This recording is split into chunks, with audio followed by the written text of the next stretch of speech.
Hello everyone, we're back at Cars in Cantina at the Lava Cantina in the Colony. My slider is still broken, so I'm kind of holding it different than I'm used to, which is a pain in the neck, but it is what it is. Also, another incoming exit shots. Got a subscriber over here. That's exactly where I was walking over anyway, because that is parking lot gold, baby. Doing good. My slider's still broken, but well, your car ain't though. I know. I fixed it. Got a new radiator hose. On the way back that same day, my ball joint on that side busted, so it fell over. So I got new ball joints, some Hotchkiss suspension stuff in it. We still got a long way to go, but we're building it up. It rides so much nicer. It handles better. Put some drop springs on it. Yeah, it is freaking sick. Yeah, it's a mess inside, so. No, that's okay though, that's okay. I freaking love it, man. This is what it's all about. So what year is this? 1964. 1964. That's a good year. Yeah, it's fun. Very fun. Michael's freaking Skylark, people. Awesome car. Hopefully we'll be able to review it. Alright, let's see if there's some other stuff that we can look at over here. We got, of course, the Australian car over here. It's an Holden. We got an ATS over here. Can't go wrong with that either. Hell yeah, brother. Love that backhand too. It's like a baby CTS. Anyway, we're getting closer to show. My arm's getting freaking tired. Let's go see what we can see.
Right, guys, I tried to repark the car.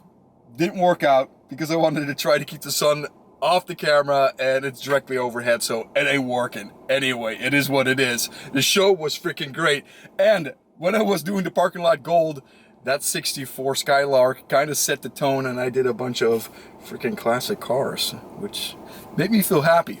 Hypercars, though, I didn't shoot any of them, and I know they were there.